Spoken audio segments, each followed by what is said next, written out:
This is United Colors on Rukus Avenue Radio. Vik Toreus here. Hope you guys are enjoying the show. Now we are moving into our interview segment this week, and we have a very special guest. He is another interesting musician and multi-instrumentalist performer, So if you remember a couple of weeks ago, we had Ash on our show, who's an extremely talented individual, and he has all these awesome videos online that I was explaining to you guys about, where he's performing in front of the pyramids in Egypt and all sorts of things. Well, this is another artist we recently came across on social media and YouTube who's doing amazing things at the moment. His style of music is slightly different to Ash. He specializes in what's called Persian trap music or world fusion Persian music. I'll let him explain a bit more about that shortly. But more importantly, this is actually the first Persian guests we've had on our show United Colors, so we're very happy for that, and we're very happy to have him here. So please welcome to United Colors ASADI from the United States. ASADI, how are you? I'm great. I'm honored to be on your channel. Thank you very much for the opportunity. Let's do this. Awesome. So tell us, where are you from originally? You know, you've got because you've got this very interesting look. It's like this sort of, if you don't mind me saying, this sort of handsome Tarzan, sort of forest savior hero type of a look. So you got it. You seem like someone who's got an interesting background. So tell us where you're from first, man. Yeah. So I'm Tarzan. I'm from the jungles of. I grew up in Dallas. I was born in Dallas, Texas, and I grew up in Columbus, Ohio. So I'm actually a suburb kid. I've been kind of blessed to have the best of both worlds, coming from two parents who are my mom and dad straight from Iran. But so I have, and it was important to them that I have I understand my upbringing, my strong Persian culture, but at the same time, I grew up around a bunch of just Americans of all different like races and ethnicities and stuff. Yeah. So that's what I mean by best of both worlds. I appreciate my Persian heritage, but at the same time, I'm a big fan of just I guess it's my life, just being just like the other kids who grew up in America. And also like growing up in Columbus, Ohio, it's not really like LA or Toronto or Chicago where you could find your own little Persian community and isolate yourself from the rest of the world. Like you got to assimilate. And because of that, the beauty of that is that I learned, I got really inspired by the music that my friends listen to and the way they act and their personalities and their culture. I didn't feel like I'm disconnected from the rest of the country.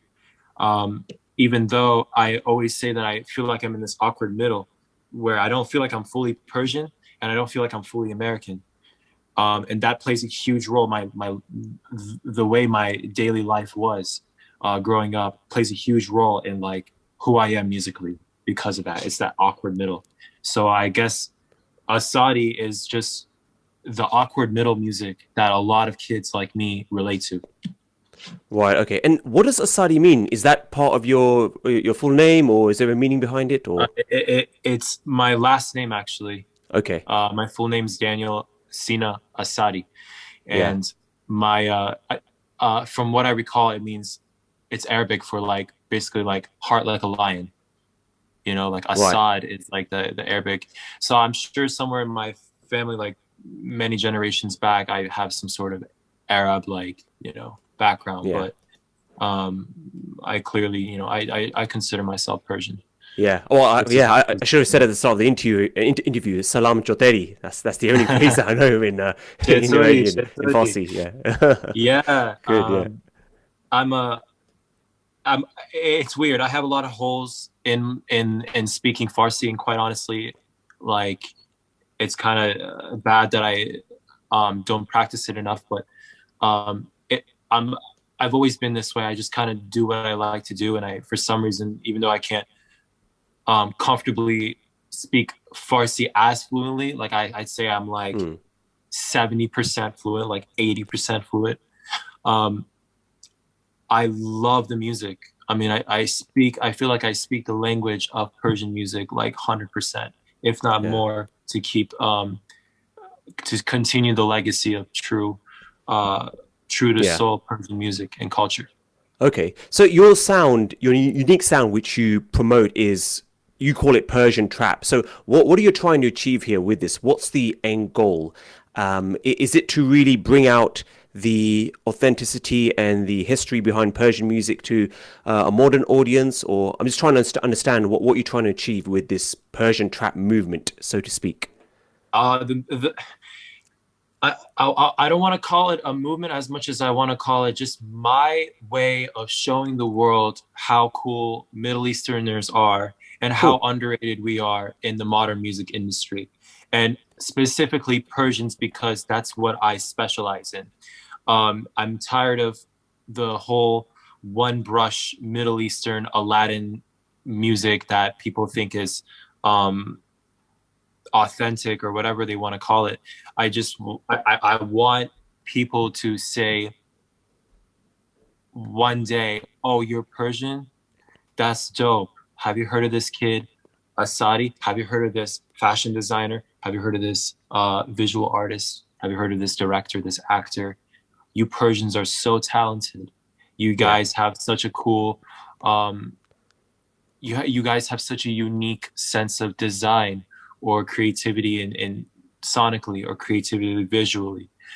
There's so many things in the Persian culture specifically that's so underrated. It's so just not talked about. And it's bound to happen that a community of diaspora, a community of people like myself who have that power to really bring it into the Western world, that have the passion to do so, like really for once, make us Persians look good in for the first time Hmm. in probably 30, 40 years. Yeah, yeah. I mean, I So, wholeheartedly agree with that because I still come across people who don't seem to know too much about, the Persian culture. They don't know the difference between Iran or the Middle East or whereas. I mean, I'm not going to get too much into the that side of things, but it's amazing to see artists like yourself really bringing the Persian culture to the forefront, and like you said, showing the world that there is musical talent, there is a lot of depth in what you guys do, and I've learned a bit about the Persian culture through friends, and it's like Iran is actually a beautiful place. I've heard with the mountains and the beaches and everything else, and so I really do hope that more and more people who are interested in electronic music and world music and fusion music can really appreciate what you're trying to do, because I think when quite often with people who might be familiar with Persian music to some extent, they may just come across like the usual Arash and Black Cats, and I know TM right. Bax is very very big, but this I think there's more interesting artists out there, and you're definitely one of them. And I also wanted to talk about some of the instruments that you've been playing as well. So in your performance videos, correct me if I'm wrong, but you've also meddled with the Persian harp. Is it the tar that you call it, or dutar or something? Have you used those instruments before? Correct. I play the Persian tar, Ah, okay. Tar. Yeah. Um, and I also play the Persian setar, which is a completely different instrument than the Indian setar. Hmm. Um, and I've been playing it since I was about 14, 15 years old, both of those instruments. Wow. At the same time, I always loved technology. I've always been a nerd first. So I loved electronic music. I loved production. And I was obsessed with drum pads. So I've been watching videos of people kill it on drum pads, like was always very inspiring. And um, I think I just, when I was playing the drum pads and the machine and the tar and setar when I was 14 and 15 years old, I knew there was something. Like I knew this was like my gut was just telling me like one day I'm gonna make these three together somehow a thing. Like I want to turn this into a thing. I didn't quite know what it was, and a lot of people felt that I was very vague with um, what I wanted to do in my life, especially in my town where no one was a musician. Everyone was just kind of like, I grew up in a really well-educated like suburban area. All the kids are like all doctors and engineers now or whatever, Hmm. work in finance, whatever they do. And Yeah. like they there was no mentorship there. There was no one there to tell me like, you can do this. But I just knew I wanted to do it. I just wanted to do it, and Yeah. I stuck to it. And I called it Persian trap music when I was 16 years old. What happened was I was not confident enough to start using like tar and sitar in my music yet because I wasn't that good enough. So in the meantime, while I was practicing, I was doing a lot of remixing. So instead of like, playing the instruments myself, I would sample. And my first song that I actually sampled was from a singer named Satar, Persian singer who's huge from the 80s and 70s, back in like the Googlish days, like at her prime, Haida. And when I made that, I knew like it like hit me, like because during that time, it was my first time listening to Bauer, Arl Grime, all the EDM trap guys. Oh yeah. And it was also my first time listening to like people who like heavily sample music, like Pretty Lights. And the darkness of Pretty Lights with the 808s, like the impact of Arl Grime, was so mesmerizing to me that I think I finally like figured it out. So when I put that together, but did my own take on it, what I did was I went to my parents' basement. I went to their closet, and they had these box of cassettes, and one of the cassette was Satar. So that's what I sampled and used in my music. And meanwhile, while I was learning tar and sitar, I just kept sampling and just like getting better at production, kind of thinking it till I'm ready. And then finally, I'd say not too long ago, probably like starting 2 years ago, I started really playing sitar and tar. And because I was patient enough with it, I came in like all cylinders, just like killing it with my content, just pushing out sitar and tar content. Yeah. And my probably like my second or third song that I made with my sitar was Goldie, and that's the one that I guess I'm most known for. One of my hit songs. Okay, awesome. I mean, just touching on a couple of points that you mentioned. Firstly, with the finger drumming, I've seen the videos. You're like a beast, man. It's like you've got seven fingers on each hand. The way you're just drumming that, the Ableton Push or the machine, it's just, it's just crazy. And actually, what you've mentioned so far about your background and how you said that you didn't always feel that you fitted in, and it's quite interesting because I had a somewhat similar upbringing.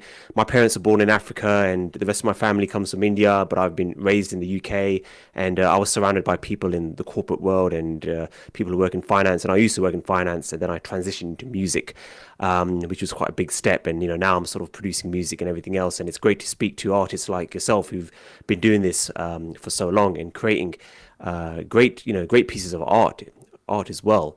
So for those of our listeners out there, definitely check out ASADI's music on Spotify and YouTube. It's very, very interesting.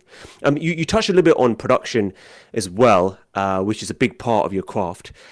So I wanted to ask, I mean, you may have already explained this, but how much of your production would you say is recording from real instruments that you play versus just pulling in samples from, maybe sort of Splice or different libraries and contact libraries and things like that?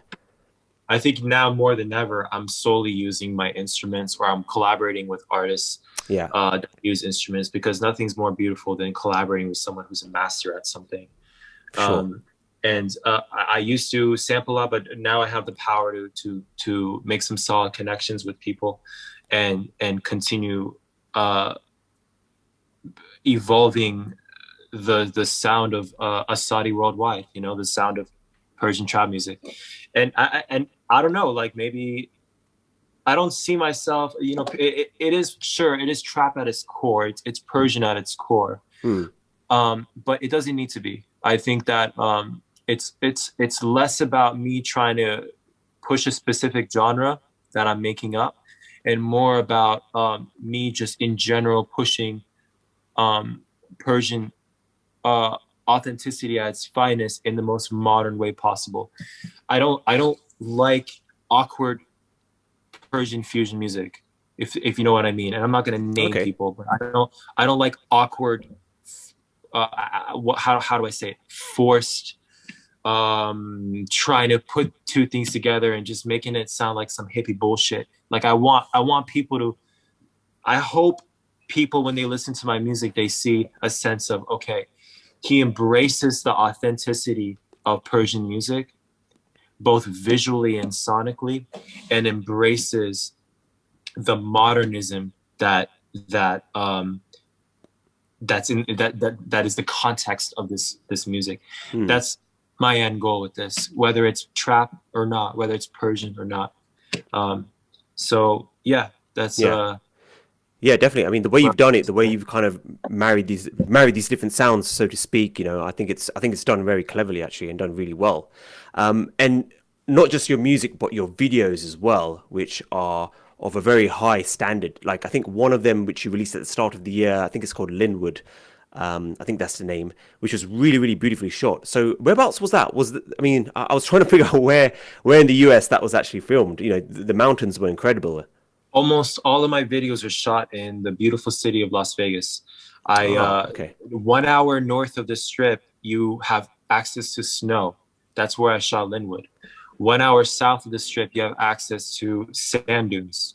You can look like you're in, you know, Alaska. You can look like you're in Dubai. This city is so underrated. 1 hour from the Strip. Okay, I feel pretty bad now because I've been to Vegas like 3 times, and I've just been in nightclubs and pool parties all the time. I've not actually explored further. Of course, so. you know, you got to enjoy that. Yeah, I don't think anyone wants to come from all around, from the other side of the world, just to go to some like canyon.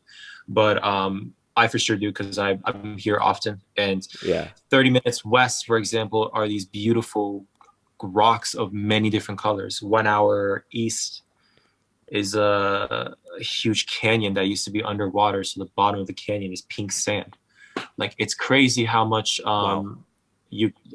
like just what there is. The geography here is insane. And that's number one. Number two is I finally, you know, within the past year have a good team. And by team, I mean my manager, Persian, which I have to give a big shout out to for filming all of this. He's pretty much the visionary behind all of this. I make the music, he paints the picture, we get it done together, and we just knock it out. Yeah. You know, COVID, we're the type of people that were just kind of like, oh, hell no, we're not going to let some political thing or some like health pandemic prevent us from doing what we love to do. And I don't mean that by being stupid and unsafe, but I rather mean that by hustling. Okay, we don't get shows, but what can we do instead? And we decided to make it a challenge that we release music every other week for the entire year.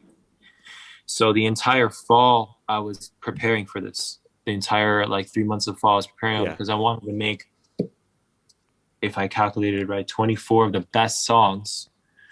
26, right? Because 52 weeks in the year, right? Yeah.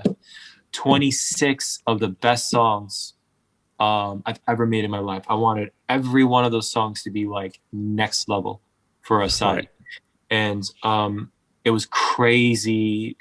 Like, I learned a lot out of that whole process of just challenging myself and not making any excuses, and just pushing and like struggling, like the struggle of it, and just the stress, and no, this is not good enough. No, we should do better. We should do better. Like, no, I should collaborate. I should get singers involved. It's time I stop doing so much sampling. It's time I do real instruments, stop doing instrumentals, start collaborating with singers. And basically but no one asked me to do this from the beginning, and no one's asking me to continue this in the future. You are completely the leader of your own boat. You need to decide what to do, and the whole world will start to turn their eyes on you.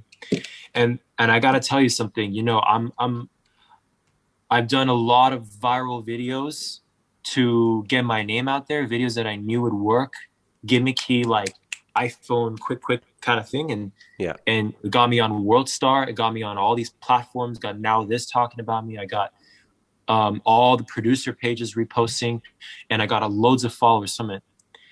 I'm getting an eighth of the engagement that I'm getting by posting segments of these full produced videos. I'm getting an eighth of the engagement. On my YouTube, I'm getting maybe 1,000, 2,000 views, and I've never gotten any better opportunities in my life.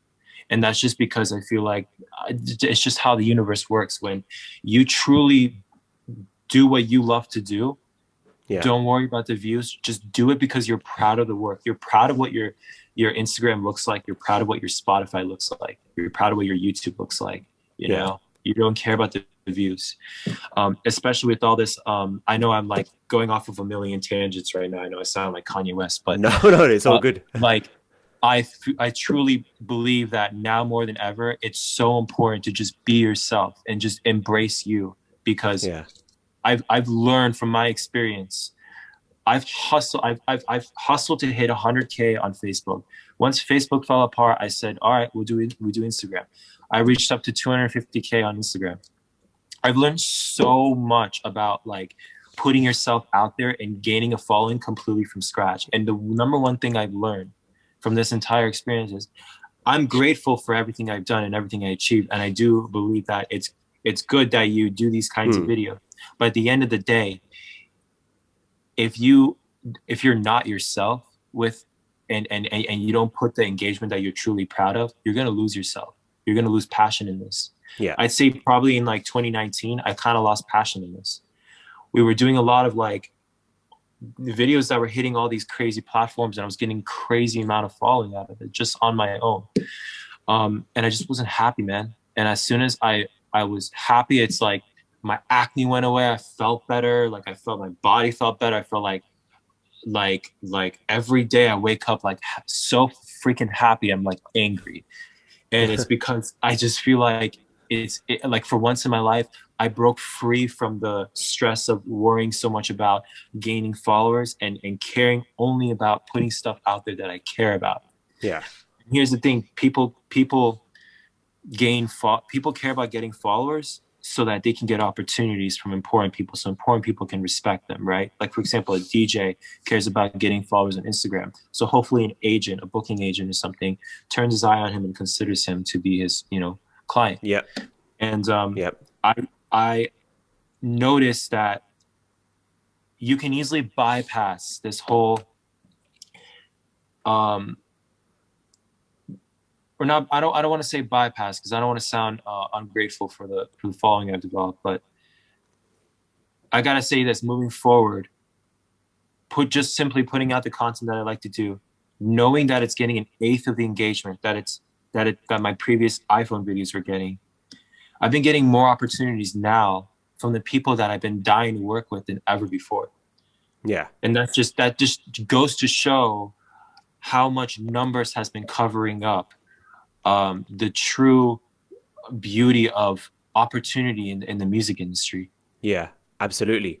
I mean, you just sort of hit the nail on the head right there, actually. I think, even this is definitely something I'm actually going to go back and listen to and take notes, actually, because I'm in that position. I'm probably in the position where you were in about 2 to 3 years ago, so 2 to 3 years back. So I'm definitely going through that exact same thing. So I'm a music producer, and I'm always looking at marketing and stats and Instagram, and not because I really care about views and likes, but I just want to get my artist profile more and more noticed, and I want people to actually take an interest in the music that I'm making and hopefully get booked because of that, and also as a DJ. So I'm going through that exact same thing as well. And just to hear, sorry to interrupt. I just wanted to put this one thing there. Yeah. You look at Persian and I were talking about masterclass like the other day because we think it's like super entertaining seeing all these like legends teach you things. Yeah, I've done the Dead Mouse one. Yeah. And the funniest thing about it is, wow, all the mediocre like tutorial guys that say they're gurus about marketing on YouTube, they tell you all these finite details that they swear is going to make or break your career. And when you listen to the way these legends talk, you get nothing out of these masterclasses. The only thing you get out of it, mainly in essence, I don't want to say nothing, I don't want to shit on them, but in essence, you get just do what you do what you love to do, and just keep doing it. That's every single one of them say that. All the directors, the screenwriters, the chefs, the producers, the actors, the singers, they just all get say you the same. Get your 10,000 hours in, and just keep practicing. And, literally, like the most generic, and a lot of kids like make fun of it. I see a lot of it like a lot of kids talk about that on masterclass. They're like, what the hell, dude? Like, you're freaking Samuel L. Jackson. This is what you're gonna tell me, you know? But you're Ken Burns, like. So I think that at the end of the day, I kind of want to say the same thing, though. Not to try to be like them and say that I'm a legend, but like I just want to say there's so many details that I think people get lost in. I think there's so many like do this statistic and that, and dude, try it, you know. But at the end of the day, like go with your gut. What's most important in your life is you follow your gut and you do what you love to do. Because I tell you what, when I first started doing Persian trap music in high school, there's not a single person that told me that this is going to be what it is today. There's not a single person who told me that. And I'm sure that if I had mentorship, they'd all be telling me, do this trend, do that trend. Don't do don't do what you love to do, I guess. Don't do exactly what you love to do. What would you say to an upcoming artist or producer that's struggling to find their sound? Because there are lots of artists out there, and I'm probably one of them as well, where they have a multitude of interests in various different genres, whether it's electronic or ethnic or world or hip hop. And sometimes it's quite tricky for someone to find their sound. I mean, what you've got with the Persian fusion music seems a bit niche, but for someone who's dwelling into multiple genres, what advice would you give for them to sort of narrow down and produce something that they love? Because it's quite, overwhelming to like one day produce a hip hop trap and another day to produce a house record and another day to produce a fusion world record, I think that, and I'm no expert, like, I don't want to say I'm an expert in this, so I don't want to say like, I know the answer to this, but this is what seems right to me. When the question is, not figure out your brand. The question isn't figuring out your brand or figuring out what makes you different from other people. That's a horrible mindset to have. I think the mindset should be, what do you like? Just period. Like, what do you like? Because everyone likes something specific about something and something else about another thing. And there's a lot of things that people like that are all totally unrelated with each other. And I just feel that if you just embrace what you like, even if it's a million different genres, you're just going to naturally funnel it to your sound. Period. Yeah. I don't think you need to be known for your one specific thing. I just don't think that is I call that gimmick. I call that gimmick sound is that you are known for this one sound, and what's going to happen is it's going to blow up because it's this huge fad, and then it's going to drop right back down because there's no evolution from it. Whereas you're built when you just build what represents you, you're building something, and it's always going to be ever changing. Like the music that I make doesn't really sound like specifically Persian trap. A lot of my songs don't specifically sound like that. I do definitely have mainly Persian trap songs for now, but by the end of the year, you're going to hear some things that I've never tapped into before, because that's me now. That's who I am now. And and that's how I think that's how the greats think, that's how the greatest musicians and producers think. And so what I'm trying to say is, like, if you love this thing from your favorite, like, I'll give you an example. I love Hans Zimmer. I love everything that he does. I love everything that John Williams did. I like how with Hans Zimmer, it's less is more.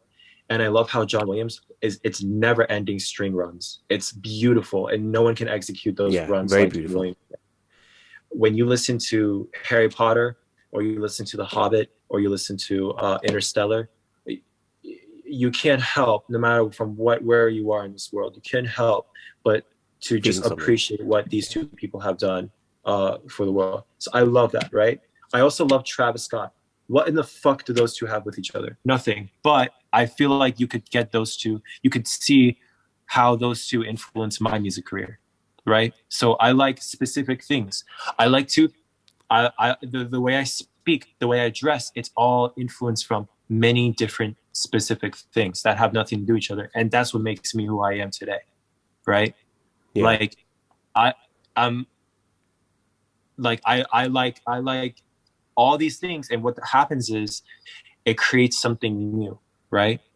And this is what a lot of, I guess a lot of like visionaries think is what they call is the artist stealing. You're not copying one thing. If you copy one thing, you're plagiarizing. You're literally copying, right? If I only got my inspiration from DJ Snake, I would only sound like DJ Snake, right? But if I got a little bit of this from DJ Snake and I got a little bit of this from Hans Zimmer, it's not copying. I'm already making something mildly different, at least, and that's already creating something original. Yeah. So that's kind of the mindset that I want to think. I would say works for me is that just be yourself, like embrace what represents you, okay? And the logo idea will come, the artist name will come, okay? Yeah. It just will. It'll naturally come. It'll come out of thin air. You don't need to think that you have to have some revolutionary idea that's going to make or break your career in this industry. I just don't believe in that. I just believe in being yourself, embracing yourself, in turn having fun doing all of it because you're just doing what you love to do because it really represents you. And then being consistent with it and working your ass off being yourself. See, like I work my ass off having fun. That's literally my entire journey, my entire upbringing has been working my ass off, having fun. And you struggle, but at the end of the day, you're grateful that you're doing this and you're not in finance, you know? Yeah. So that's just kind of my mindset on it, I guess. Yeah. No, that's amazing. I mean, I think we went quite deep actually, but this is good actually. We've not heard this side from one of the artists on our radio show. So this is great. So all the listeners out there, you know, I think, you know, what ASADI is saying is, you know, it's definitely, you know, something you should keep in mind is, you know, just do you, be yourself, represent yourself. I think that's one of the key messages to take away. And, you know, you said that you last year you were producing like, releasing a track every 2 weeks. I mean, that's true hard work and hustle. What are your next projects? What's coming soon from your side? Yeah, sorry if I didn't make myself clear. I meant to say this year, that's what we're doing. Right, this year. Okay. So last fall, I made a bunch of the music for it, and I'm still making music for the rest of this year. Oh, okay. But I have 26 of the best singles I've ever made in my entire life. I kid you not, for this year. Okay. And every 2 weeks, we're releasing it with a visual, something beautiful like Linwood, or something like Let's Go, which just dropped the other day, which is I'm so grateful. My fans are absolutely loving it, and it's blowing the hell up. I think you guys should check it out, especially if you like my song Caspian. I think a lot of people would appreciate my song Let's Go. Shameless plug. So I think that like this is my challenge, you know. It's like I'm working my ass off, but like everything that I've made is just what I love to do. You know what I mean? Yeah. So yeah. Cool. Awesome. Well, we're definitely going to be playing lots of your music on this week's show. Just before we go, we are going to ask you, or we're going to transition into our quick fire round, which, as I mentioned at the start, just before we went live, this is the final part of the interview where we very quickly ask our guests a bunch of questions really quickly. And if you say the first thing that comes into our head, I mean, our listeners really enjoy this. You know, it's quite funny as well, given some of the responses we've received in the past. So, ASADI, are you ready to join us very quickly for our quick fire round on United Colors? Let's go. Right. Number 1, favorite instrument to play? Persian tar. Name one instrument you wish you could play right now, but you haven't already learnt. Bakhlama, saz, Turkish instrument. What's your favorite food? Shit. I just like any Persian food. Shit, I can't think. Burgers. I love burgers. I love cheeseburgers. Like a good fast food cheeseburger. All right, go. Would you ever cut your hair and go completely bald? No, I wouldn't. Even if I'm bald, like I'm just gonna be bald on top and just grow my hair out. Okay. Yeah. SoundCloud. I want to look like Gandalf when I'm like 60 years old. Like I want my Right. beard Okay. to be, I want my beard to be out to here, and I want my hair to be like white down to like my stomach, and I basically want to say like a bunch of wise shit and like never wear shoes. That's what I want to be. If you're releasing those videos with that look in the desert, that would be pretty epic to see. 100%. Yeah, yeah. Next one, SoundCloud or Bandcamp? SoundCloud, Spotify or Apple? Spotify. If you weren't in music today, what would you be doing? Um, I don't know, just pumping iron, just going to the gym every day. And there you have it. That's Tarzan for you, pumping iron, as I said at the start. Asadi, man, thanks so much for being with us. You know, that was such an insightful talk. You gave some really good advice. I didn't actually expect that, actually. So, you know, I think our listeners are really going to enjoy that. So be sure to catch back our interview with Asadi. You can listen back on rukusavenueradio.com as well as the Victorious Mixcloud page, mixcloud.com/Victorious. Definitely go check him out. Asadi, just before you go, please tell our listeners where they can find you. Feel free to plug all your socials. You said earlier that your YouTube channel is, extremely popular. So yeah, go for it. Thank you so much. Yeah, just search ASADI on YouTube or Spotify or wherever you listen to music. I'm dropping music every other week. It's all going to be Persian inspired music, what I do best. And it's a pleasure to be on your show, man. I really appreciate the opportunity. Thank you so much. You're very welcome. Thank you for being with us. This is Asadi on United Colors.